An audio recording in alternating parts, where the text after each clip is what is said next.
what made you decide to share your story? I feel like attending CanForum this year and sharing my story, I shared it with the right people, the right crowd, and hopefully my story will essentially make some changes into the actual system itself and support for other patients down the track. Not even just down the track currently, and in the future that are impacted with cancer as a whole. So I guess how much did you know about rare cancers, about how the health system works, all that kind of thing? Absolutely zero for rare cancers. Actually, I say this to a lot of people. Cancer for me as a topic was never a hot topic. I've never really had anyone impacted close to me diagnosed with a cancer, and it's crazy that when you're diagnosed as a patient, as just like yourself, with a cancer, how much your mindset really expands and broadens. With my journey so far, I've learnt, I wouldn't say a lot about my rare cancer given the fact that it's so rare, but I am continuing to learn more about it on a daily basis through the help and support of Rare Cancers Australia and a few other groups that I'm in. That's a support network to me. So, yeah. And so what advice would you have to someone, if they're diagnosed with a rare cancer today? What advice would you have for them? Don't shut yourself out. Don't stay quiet. Speak up. There's amazing groups of companies that are out there, Rare Cancers Australia, that will help give you the guidance that you need and the support that you need to guide you through this diagnosis. And network with as many people as possible. So we're all in here fighting the same fight together, and together we'll fight it. Yeah. And so why do you think events like CanForum today are so important, and what have you got out of today? The important part is obviously to network with other people, companies, pharmaceutical companies, so that they're aware of where we stand as a patient with our journey so far. So for me and my wife Cheyanne, we've suffered a financial burden with one of the treatments that I had to do. It wasn't covered under the PBS. So the opportunity to share my story and with that financial side of things that we went through was an absolute privilege and honour to share it with these people like that were there in attendance today, like the companies and the political parties that were there as well that were present. So now we've been talking about this one all day. Would you like to sum it up in a sense of also what does a better world to rare mean to you?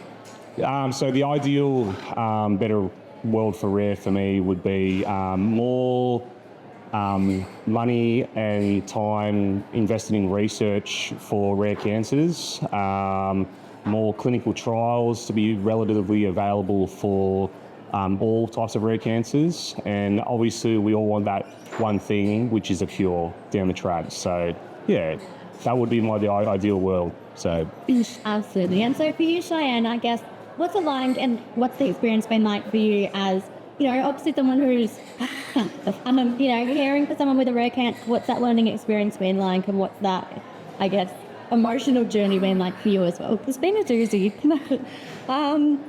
It's hard. You have no choice but to sit back and watch it happen. You have no control over anything that's happening to your loved one. You can be there and support them, but you don't know what they're going through individually. You just can only be there to support them. And I go to all of his appointments with him, and I'm pretty sure I'm not well liked because I advocate very hard. I do not let things slide, and you can't, especially when it comes to a rare cancer, a rare diagnosis, because there is so little known. You can't let them become complacent. You can't let them put your loved one in the too hard basket.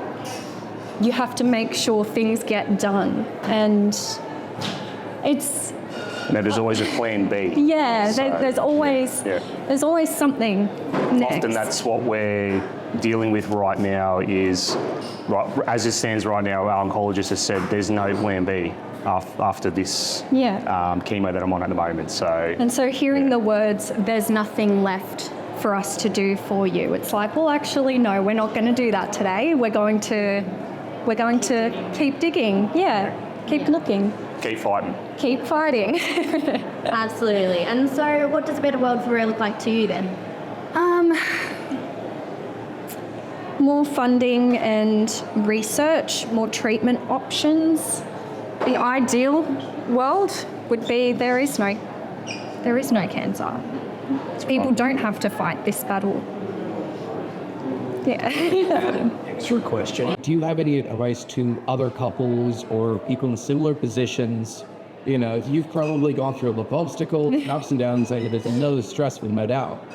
Any advice for people in similar positions? Yes. So from a carer's perspective, he has dealt with everything a lot better than I have. As you can tell, I'm the emotional one. I fall apart at the drop of a hat. He's the strong one. And I've spoken to a lot of people in similar situations, and they are very much the same. It's the person who's fighting the cancer and living with cancer who is the strong one, and it's the support network that struggles emotionally. Get help. Go to your GP. Go and see a psychologist. Get counselling, because you need to be strong and you need to work through your emotions to be there to support your loved one. It goes both ways as well. Like, make sure you always check in with your partner. I'm always checking in with her mental health as well, like all the time, because she'll tell everybody it's her that can't cope with it more than myself, which is not uncommon in these scenarios. So, just like what I said before, network, reach out to other people. You're not alone. That's what I should have said before. You're not alone. Yep. So don't think that you have to battle this battle by yourselves. There is plenty of support out there, and you're not alone. I think not alone. Amazing. Thank you both so much. Thank you for having us. Cheers.